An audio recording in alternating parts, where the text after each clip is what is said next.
Assalamualaikum and hi. My name is Nur Dato Fatihah binti Ismail and my group member Rasmiyati binti Saidin, Nurul Idayu binti Ahmad Tarmizi, Nurina Suha binti Muhammad Kusairi and Nur Ashida Umira binti Ahmad Ahir from Group 13 will present about topic 7, which is Treasury Instrument. Okay, firstly, I will introduce and explain about the money market instrument. Okay, firstly, I will explain about the definition of money market.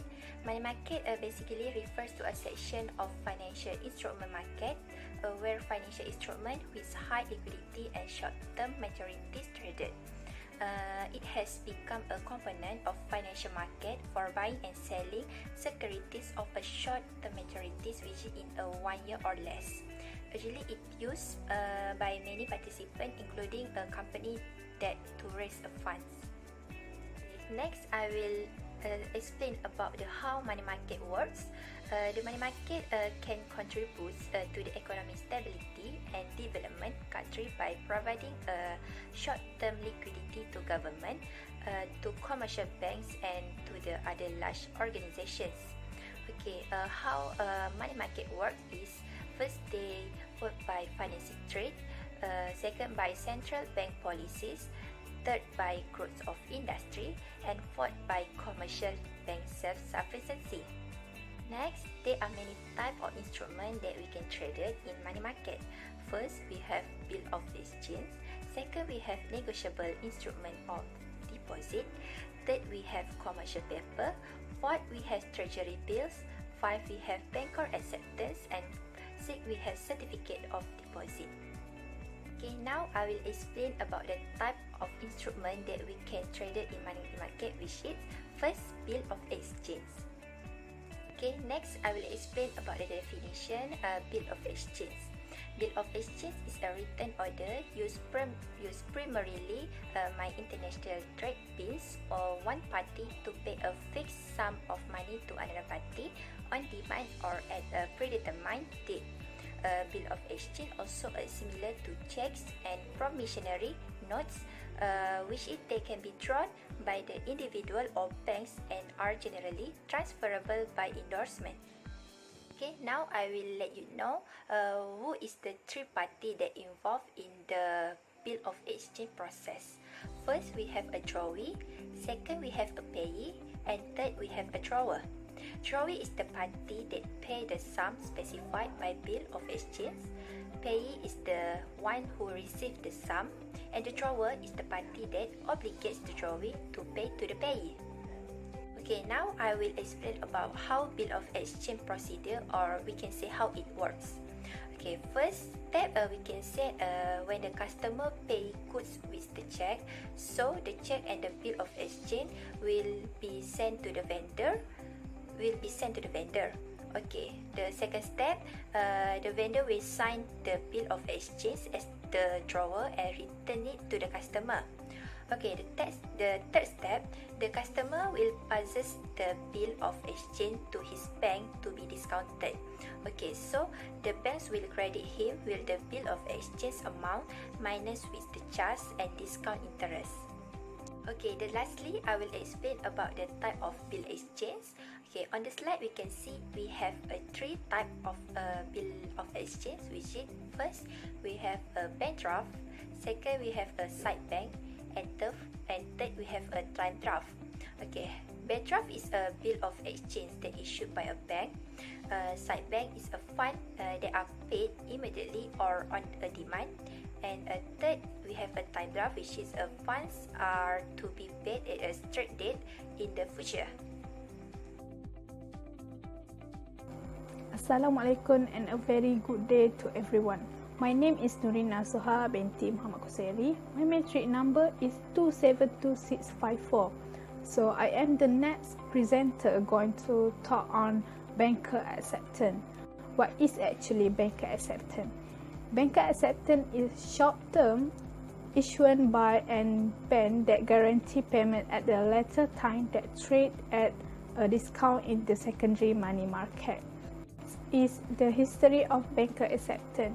Banker acceptance has been around since the 12th century. Just like now, banker acceptance was used as the method of facilitating trade. in the 18th and 19th century, banker acceptance started to become an actively traded market in London. The US launched the Federal Reserve in the early 19th to help create bankers accepted that compete with London's. The Fed's goal was to boost US trade, and it was given the authority to purchase certain banker acceptance. Next is purpose of banker acceptance is created.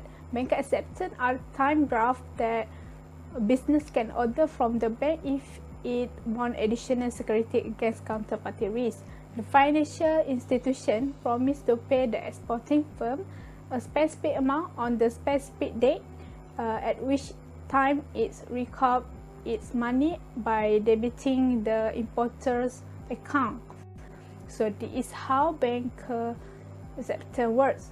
Firstly, the issuer of the banker acceptance submit the request with the bank. Second, bank verify credit information, take a deposit and issue a banker acceptance for a small fee. The holder of the banker acceptance can either receive it face value at maturity or trade it at a discount. Next is banker acceptance as check. First, relatively safe form of payment for both sides of transaction. The money owed is guaranteed to be paid on the date specified on the bills. Second, relies on the creditworthiness of the banking institution rather than the individual or business that issue it. Third, the person who is paid with a banker acceptance may hold on to it until its maturity date in order to receive its full value, or can sell it immediately at the discount to face value. The last one is most common in the international trade transaction. Banker acceptance as investment. First, bank and institutional investor trade banker acceptance on the secondary market before they reach maturity. Second, sold below face value at a discount determined by the length of time before the maturity date. Last, considered to be relatively safe investment because the bank and the borrower are liable for the amount that is due when the instrument matures. Next, what is the difference between banker acceptance and commercial paper? Commercial paper is promissory notes that pay at a fixed rate. It's unsecured and can be for a few days or years. Commercial paper is generally used to cover short-term obligations such as the cost of a new project or short-term receivable, while banker acceptance are also short-term promissory notes, although they have the unconditional guarantee of a bank and are often used for trades. Lastly, we are going to talk on pros and cons of banker acceptance. The pros is it provides the seller assurance against default. The buyer doesn't have to prepay or pay in advance for goods. It provides the ability to purchase and sell goods in the timely manner. Last, it has a relatively low cost compared to the hedge or benefit provided. However, the cons is the bank may require the buyer to deposit collateral before issuing the banker acceptance. The last one is the buyer may default, forcing the financial institution to make the payment. So that's all from me. Thank you. My name is Noashida Umira, matrix number 273379. Next is about negotiable instrument of deposit. What is a negotiable instrument? A negotiable instrument is a signed document that promises a sum of payment to a specific person or the assignee. In other words, it is a formal type of IOU, which is a transferable, that signed document that promises to pay the bearer a sum of money at a future date or on demand. The payee, who is the person receiving the payment, must be named or otherwise indicate on the instrument. Next is about certificate of deposit. A certificate of deposit is a product offered by financial institutions and banks that allows customer to deposit and leave untouched a certain amount for a fixed period, and in return benefit from a significantly high interest rate. It is the interest rate increase steadily with the length of the period. This certificate of deposit also is expected to be held until maturity, when the principal along with the interest it can be withdrawn, such as fees are often charged as a penalty for early withdrawal. However, most financial institutions, including banks and credit unions, offer certificate of deposit, but the interest rate, term limits, and penalty fees vary greatly. Interest rate charged on certificate deposit are significantly higher, which is around 3 to 5 times than those for saving accounts. So most people shop around for the best rate before committing to a certificate deposit. However, certificate deposit also attractive to customers not only because of the high interest rate, but it also of the safety and conservative nature, as the interest rate is fixed throughout the course of the term. So next is about features of negotiable instrument. Negotiable instrument is referred to the fact that are transferable to different parties. If it is transferred, the new holder obtains the full legal title to it. However, non-negotiable instruments, on the other hand, are set in stone and cannot be altered in any way. Negotiable instruments also enable its holder to either take the fund in cash or transfer to another person. The exact amount that the payer is promising to pay is indicated on the negotiable instrument and must be paid on demand or at a specific date. Like contracts, negotiable instruments are signed by the issuer of the document. Next, about what purpose negotiable instrument is created. So, negotiable instruments are allowing the holder to take the funds as cash or use them in a manner appropriate for the transaction or according to their preference. The fund amount listed on the document includes a notation as to the specific amount promised and must be paid in full, either on demand or at a specific time. A negotiable instrument also can be transferred from one person to another. Once the instrument is transferred, the holder obtains a full legal title to the instrument. This document also provides no other promise on the part of the entity issuing the negotiable instrument. In addition, no other instruction or condition can be set up when the barrier to receive the monetary amount listed on the negotiable instrument. For an instrument to be negotiable, it must be signed with a mark or signature. So by the mark of the instrument, the entity or the person is known as the drawer of funds. So here have some example of negotiable instrument. Firstly, it is about personal check. Personal check serves as a draft, which is payable by the payer's financial institution receipt in the exact amount specified. Similarly, a cashier's check provides the same function, which is it requires the funds to be allocated or set aside for the payee to the check being issued. Next is money order. Money orders are similar to checks but may or may not be issued by the payer's financial institution. Cash must be received from the payer to the money order being issued. Once the money order is received by the payer, it can be exchanged for cash in a manner consistent with the issuing entity's policy. However, for international money orders also, a popular way of sending money abroad nowadays, since money orders do not need to be cashed in the country of issuance, such as they enable a simple and quick method of transferring money. Next is traveler's checks. Traveler's checks require two signatures to complete a transaction. At the time of issue, the payer must sign the document to provide a specimen signature. Once the payer determines to whom the payment will be made or will be issued, a counter signature must be provided as a condition of payment.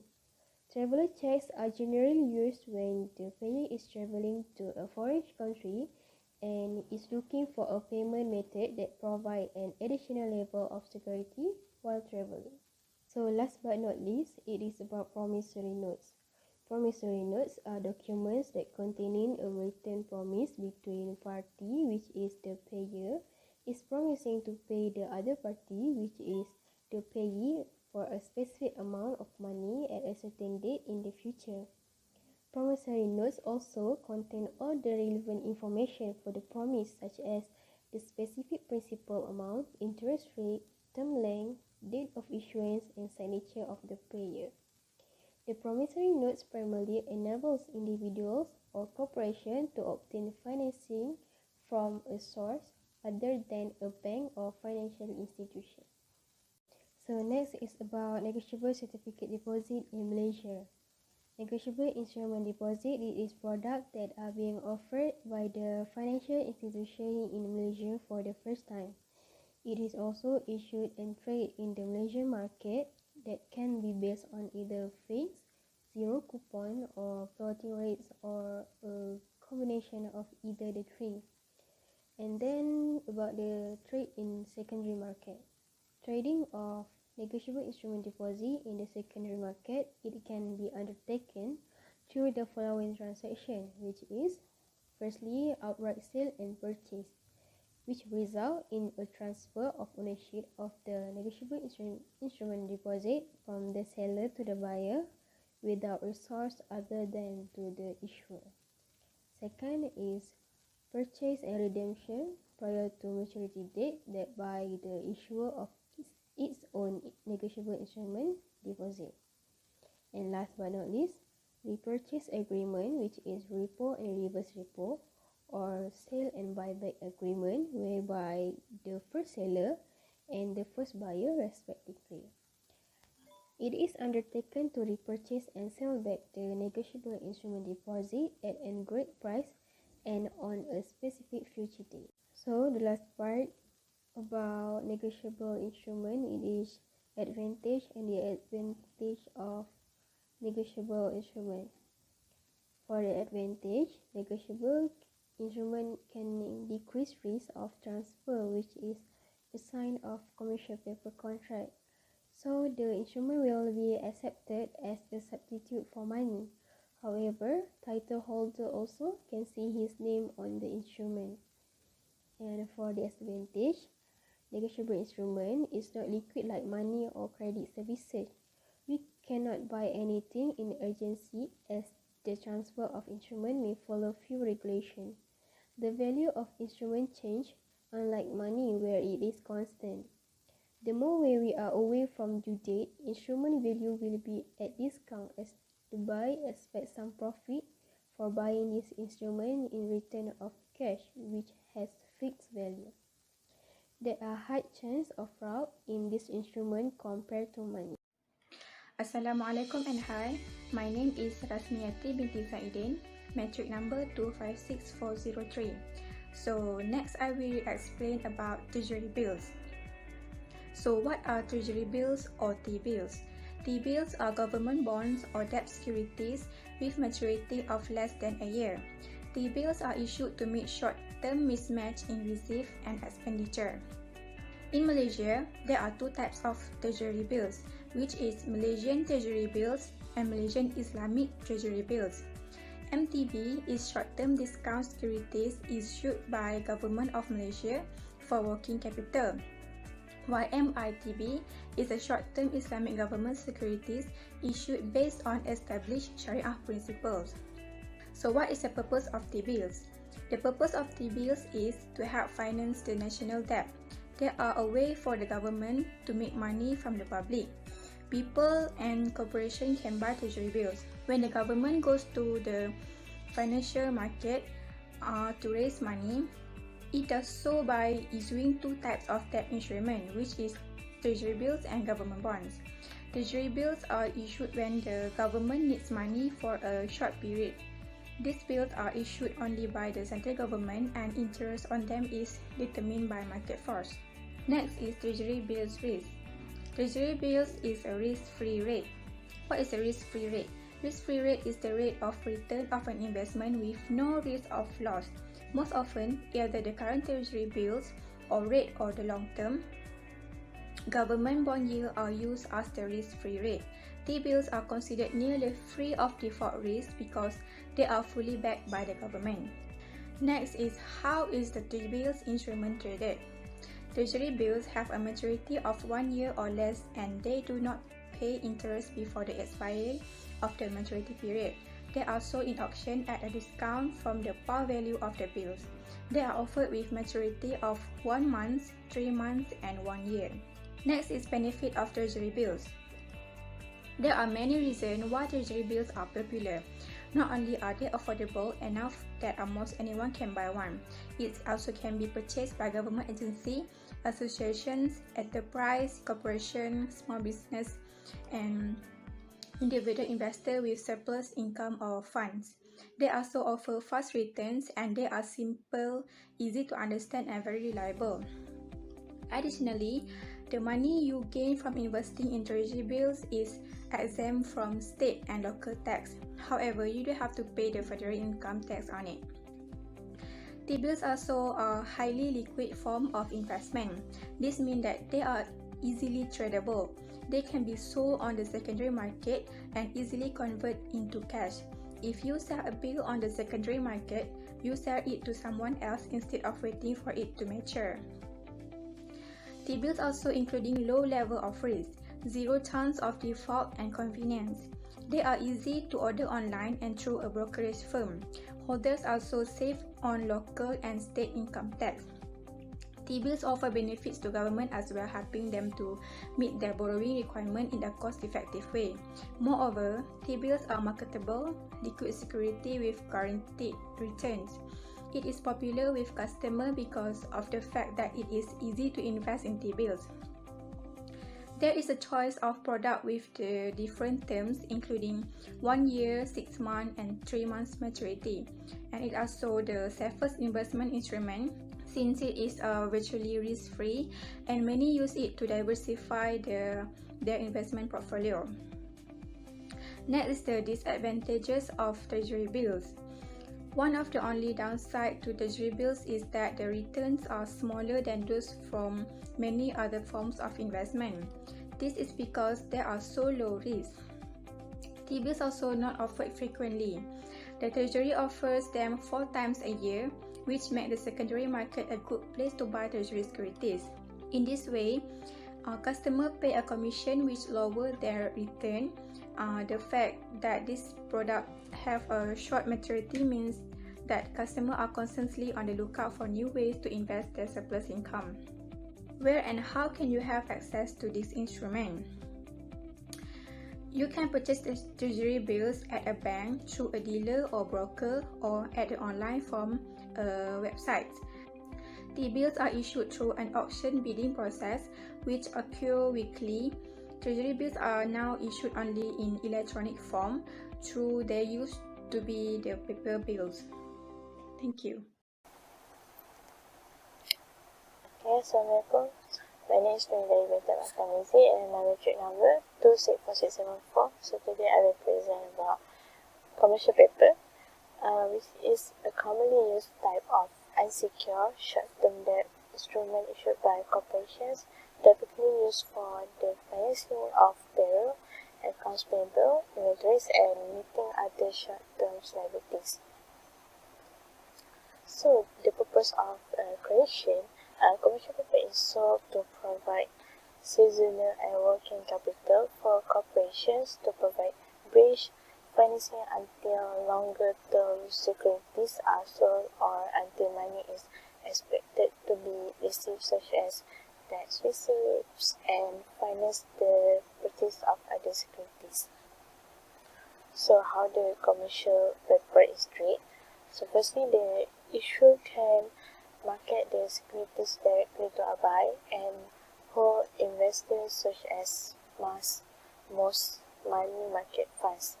Second is the commercial paper is sold to a dealer who sells the paper in the market, and the third is dealers include large securities firms and subsidiaries of bank holding companies. What are the parties that involved in commercial paper?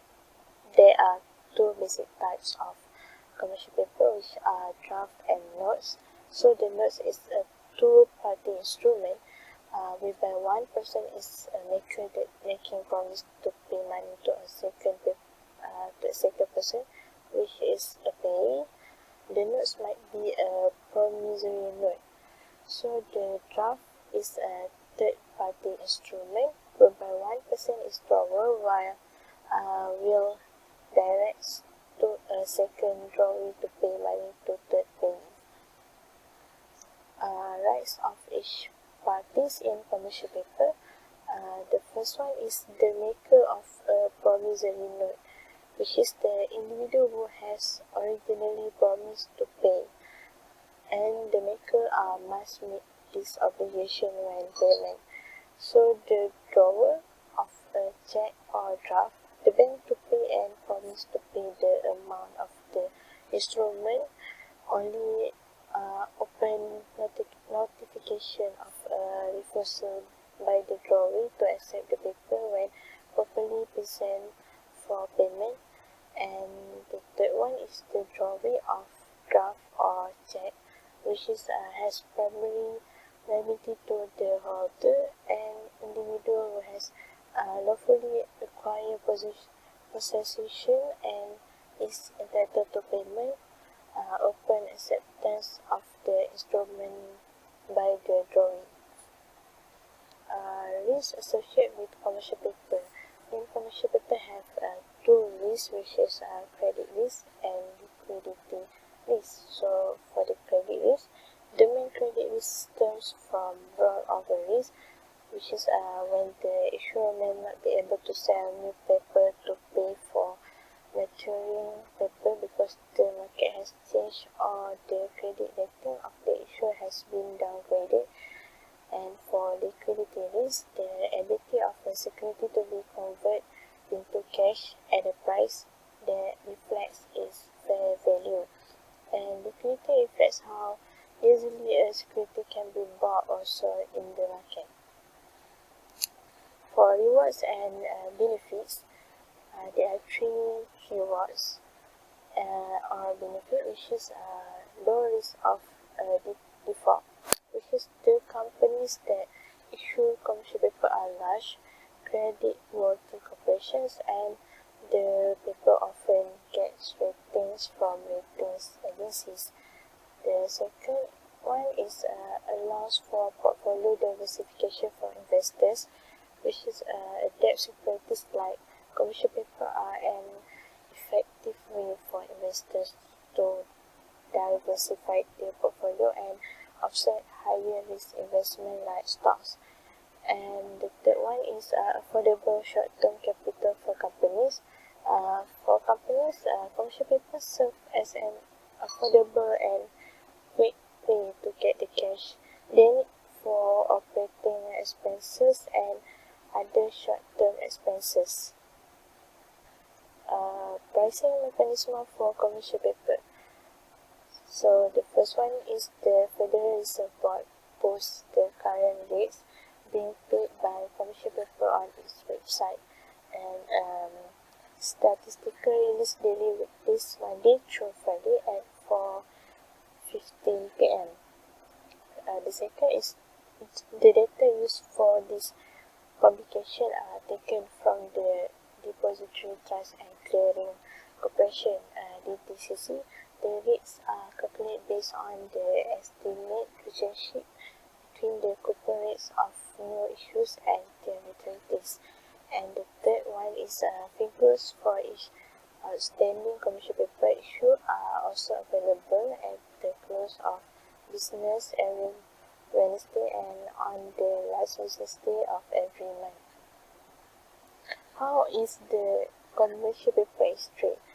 So the firstly, the issuer can market the securities directly to a buy and hold investors such as most money market funds. A direct issuers of commercial paper usually are financial companies that have frequent and accessible borrowing needs and find it more economical to sell paper without the use of an intermediary. You can sell the paper to a dealer who then sells the paper in the market.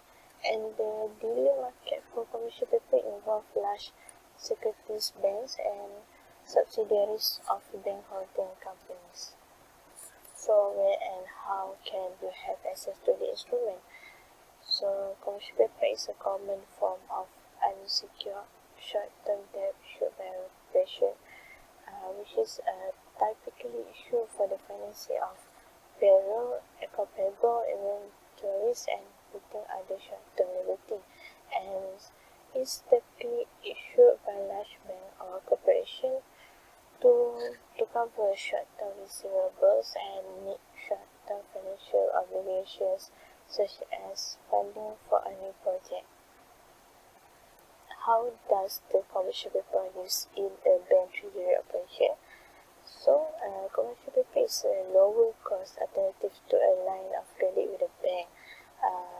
As a business becomes established and boasts a high credit rating, it is often cheaper to draw on a commercial paper than on a bank line of credit.